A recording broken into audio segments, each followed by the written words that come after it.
It's pretty scary to sit on the start gate and to look at the mess of a track that we had to race in and have rain still falling and know that there was so much laying on the line on this 3 motos, 5 laps, and this big muddy mess of a track that we had, and to just know that in 30 minutes after that first gate fall that one of us was going to be champion. It was really nerve-wracking going into the last round, 3 points the difference, and I mean, I believe in Matt Moss's abilities as well, so it was kind of like a clash of the titans going into Brisbane.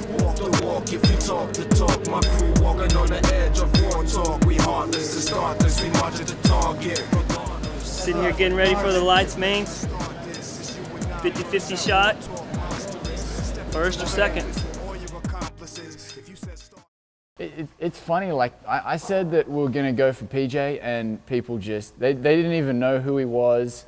They thought I was crazy. He raced Brisbane Supercross, and I think he got a 6th back then, which, you know, which is respectable, but it didn't turn that many heads, so people couldn't understand why we were doing it.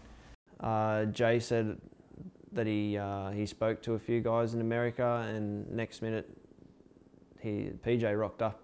I just saw something in him. I mean, he's got mentally what it takes to be a champion.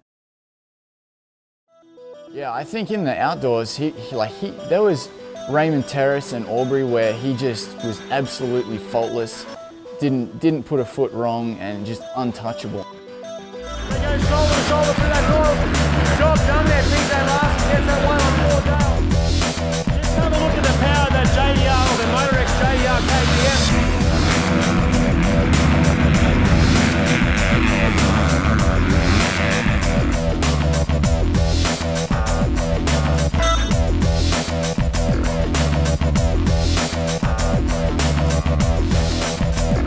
By the end of Super X, I think his emotions were starting to get the better of him. Like he couldn't quite separate his personal feelings and his business attitude there. So I think it was definitely affecting the way he rode and handled things. So I'd say that the week after Tasmania was definitely my lowest point off the bike, away from the bike, of kind of missing home, missing the people that I'd grown up with, being around the people that you know I've come to be really close with back in the U.S. and just having that culture behind me. It's been kind of tough for me these last few weeks. I've had a lot of time to kind of sit around and think back on where I've been at this year and the things that I've missed out on, I think, from being in the U.S. So yeah, it definitely has been a bit tougher for me this last trip, and being a little bit homesick and really wanting to get back home. I think he turned a corner in his racing career and kind of, you know, grew up a lot over there. I think as a rider, you know, I'm not sure about personally. It looks like, you know, I'm sure he had to really, you know, handle himself over there on a personal level. But as a rider, it really looks like he turned a corner, and, you know, he really has impressed a lot of people. And I believe that the best of PJ is definitely yet to come. And I think he's continuing to grow as a racer and as a rider, and I'm super excited to be a part of that. And from what I've seen in practice sessions and test sessions, he's for real, and I think that he'll be up there, and we got big hopes for him. He's one of those guys that enjoys riding his motorcycle. That absolutely is key, I think, to being a successful racer. You just got to enjoy riding, and one of the most fun guys to watch too.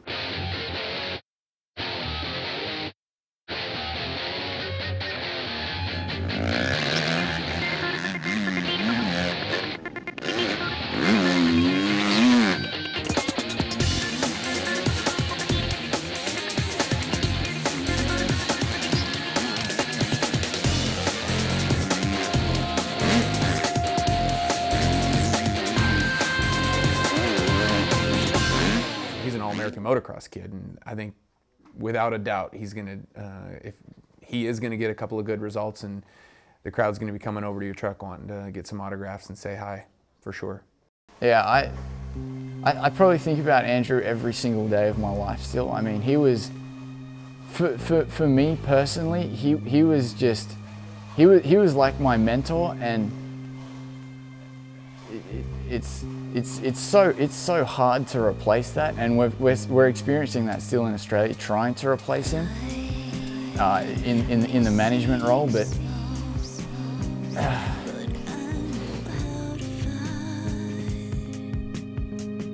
yeah, well at Broadford, you know, it was a pretty tough weekend. We went out, done practice for about 18 minutes into practice. And come over, they'd red flagged, and I'd rode around. I'd seen someone on the ground, I'd seen blue gear, and it was the same as mine. And the only one I could think of before we went out was Andrew, and he was laying there. And you know, hopefully he's okay. He should be all right. I was one of the first people up there, and as soon as I saw it, I knew it wasn't going to be good. I still remember seeing Nat and Ron up there as well, and that was just horrifying for them to see the person that they loved so much like that.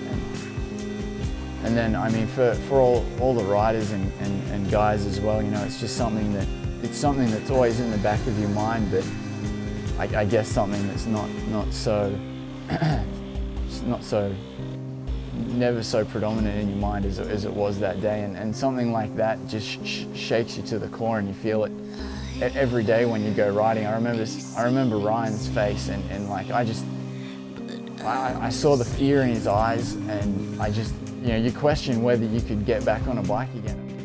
You know, Andrew's death was something that nobody could have ever seen coming. Nobody had expected it, and it's something that I don't think that any racer should have to go through whenever you're at a racetrack and you have to lose somebody that's in the family of racers, and especially somebody that's within your team. The Reinenbergs, whenever they started their team, brought Andrew McFarland on board, and he was a major part in the team and making decisions and getting sponsors, and to then realize that Andrew had passed was something that was really tough for the whole team to do. But you know, we knew that whenever the next round came around, that we had to go racing, and we had to try our best and go out there and do it for Andrew. And I think that, you know, I definitely know that the whole team this year put in a lot of extra effort to try and make Andrew proud and get the results that Andrew would have wanted us to have. I think the way it was handled on the day was actually really good. Kevin and the whole Williams event management team, you know, they just canned the race straight away, which was absolutely the right thing to do. You can't race under those circumstances. And all of our guys got a Sharky number 7 plate on the front of their bike and did a parade like in respect of Andrew, which was good. I mean, I think everyone got back and we all had tears in our eyes, and it was just such an emotional experience. But I think it kind of bonded us together as well. But I think that we all carry that even to the US here with us, and even now, like Ty won't get on a bike now without having a Sharky sticker on his helmet, just to remind him of the friend we all lost and had throughout the years. So, you know, he's going to be part of it forever. I mean, he's all through the truck, and all the logos through the truck, it's got his name all over it. And you know, I think as long as JDR's around, Andrew's memory will never die. I mean, I'm personally going to work so hard to make sure he's remembered, and that Natalie and Taylor are looked after as well.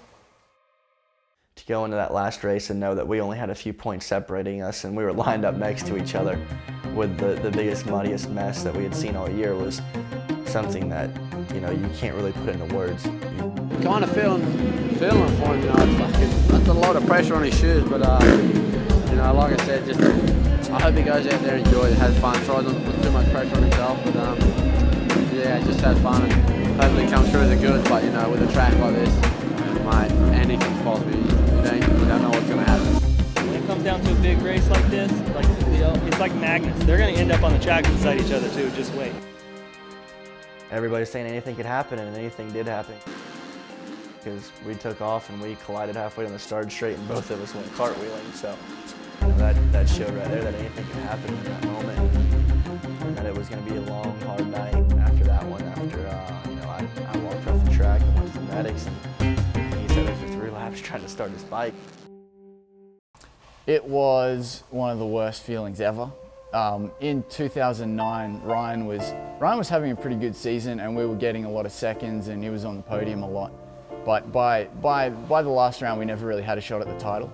And I remember looking at Matt Moss and Team Suzuki celebrate the championship, and just the feeling that ran through me was just something that I never wanted to experience again. And I said to myself that night that it's going to change, and we're not going to lose like that again.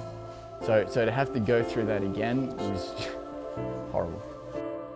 You know, the feeling whenever I lost wasn't that much. It was kind of, you know, I was obviously bummed with the result, the end result, but I was happy with the fact that after the crash in the first start and walking off the track to the medics and having them tell me that there was a chance that they weren't even going to let me race, and then to go out and try my hardest like I did and put in that much effort for that championship was something that I was still proud of myself deep down, but I was still so bummed that I had lost the championship. PJ rode like a soldier. I mean, just didn't go his way. I mean, how much closer can you get, you know what I mean? So it's a bummer, but I'm proud of him. I know these guys are. He had a great season all year here in Australia. Now it's time to look forward to what's in the future, you know? Let's go to the U.S., do some winning there, you know?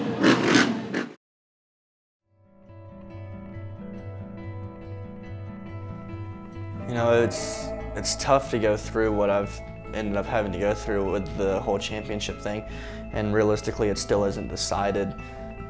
Suzuki appealed it a few weeks back, and they're waiting until after the new year to make their final decision on whether I'm champion or Matt Moss is champion. But God's country. He made the move from Burke, back to Burke.